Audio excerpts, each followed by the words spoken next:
Mga kapuso, ang gugma sa inahan dili gayud matugkad, tanan butang ilahang himuon aron masiguro nga luwas o ganaa sa maayong kahimtang ang mga anak.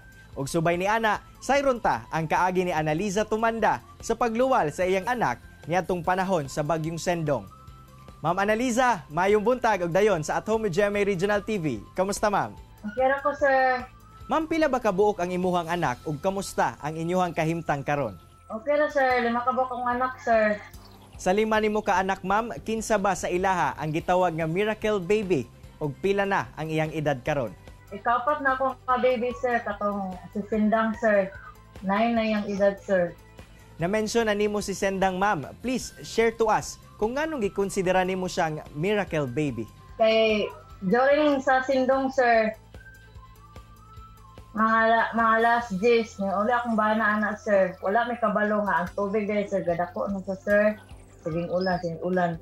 Mga pila lang ka oras tingali nga umamipan nga phone.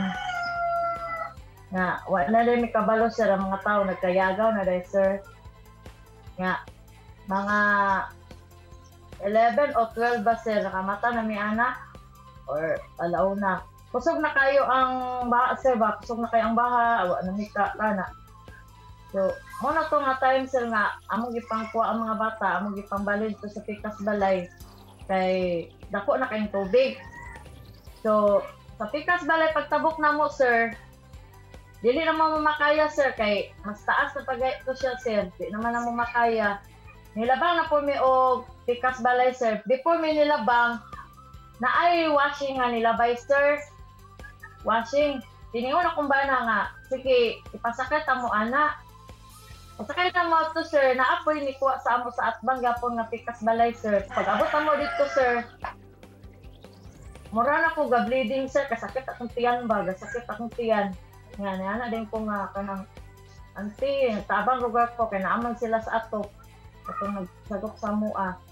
Auntie, sakit na akong tiyan. So, ang katong ga-rescue, sir, dili na sila katabok sa amua, kay ang tubig, gadingas na ang tubig baga, gapadulan na bitaw, dili na, mura na galilo ang tubig. So, dili mi niya matabok ang katong ga-rescue. So, napaabot lang may pila ka oras, sir. Hantun nga, nahayagan ko. Igo lang doon ko nahayagan, sir. Na-rescue nga ni doon sa amo. Giuna ko ni panaog, sir. Igo lang ko niabot sa barangay. Nahay kong tabang dito, sir, nga. Sakit na yun kayo. Kaya murag nanay bata, sir, ba? So, wala ko gidawat, sir. Gingon nila nga. Ito daw ko provincial kay walay tubig. Wala sila yung mga gamit daw. Muna lang istora sa kuha. So, wala ko'y cancer. Ako na lang dito siya gato sa center. Dito na lang ko niyaka. Then ano, makulo sa bata, sir. Ako na lang ganak dito, sir. So ma'am, kinsa ba ang nagtabang sa pagpaanak sa imo atong higayuna? Nainitabang sa ako, sir. Kaya namin naaga po yung na-assign dito nga tungod, sir, na mga midwife, sir, ba? Sir, wala good sa muna-una, sir. Kaya kato lang ang ulan. Murag hinay ra sa mong una-una, sir, ba? Hinay lang good siya nga. Among una-una, dili lang siya mubaha, anak, sir. Kaya ang amo lang nga, ulan lang good siya ba? Ulan na wala magud sa amo agong una-una nga. Gadako na ang tubig. Niadtong mga tungura, ma'am, nga nagsugod na nga mabati ang hagupit sa bagyo. Unya, mga nakay naka. Unsa ba ang nidagan sa imuang huna-huna? Sakit kay sa akong buhok, sir. Nga na, bito may tabo, bito, sir. Pasalamat po ko sa akong baby, sir, nga. Iyak kong gikan nga, ayaw lang yung pag-utong ma. Murag nga na, tingnan sa akong anak, sir, ba? Na, dili lang po niya ipauto, murag dito lang tingnan sa center, kay lisod yung kay, sir, wag yung mag-rescue na po, sir. Nga lang na tayo bito, sir, dili ba yun, sir, kay akong tiyan, sir, rapid yung malaplak sa sir. Kung wala na tao bito, nagsabang sa mo, sir, kurot ni, sir, oy.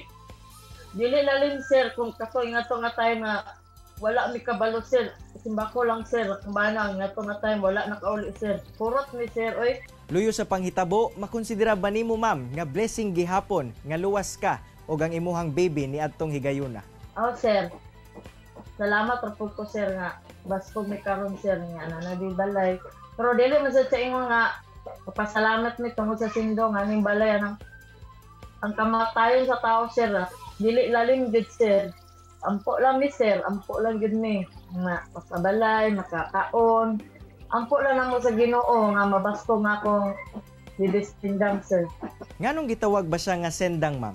Naamang ba silingan na mo nga murag giganaan po siya bata sir ba nga ipapaon sa amo dito sa Katri nga iyang ginganlag sindang. Oh, nang amo siya nakuha po sir og maninay nga amo siyang gikan og sindang.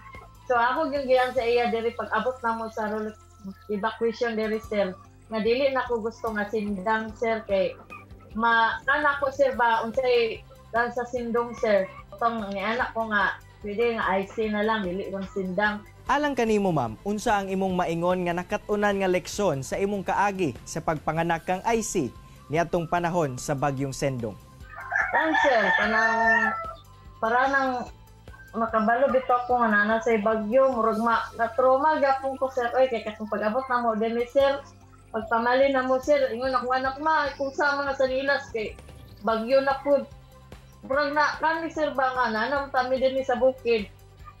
Murag hadlok lang gyapon sir ba. Sa mingon sila nga bagyo, murag trauma pa gyapon ako sir kay dili ba nalingkod sir nga magkatay anong mga balay-balay nga nandito sir murag mati pa gyapon kay kadlok ba. Pero karon murag nanami sa taas ampo lang gyapon may nga last night ang among sir kay naman babaw sir. Atong pag-ampo, ma'am, nga wala na'y grabing kalamidad nga moigo sa ato aron kita mahimong luwas. Daghang kayong salamat, Ma'am Analisa, sa pag-share sa imong istorya sa tumakapusong Mindanawan. Amping kanunay. Salamat, sir. Kini ang At Home with GMA Regional TV.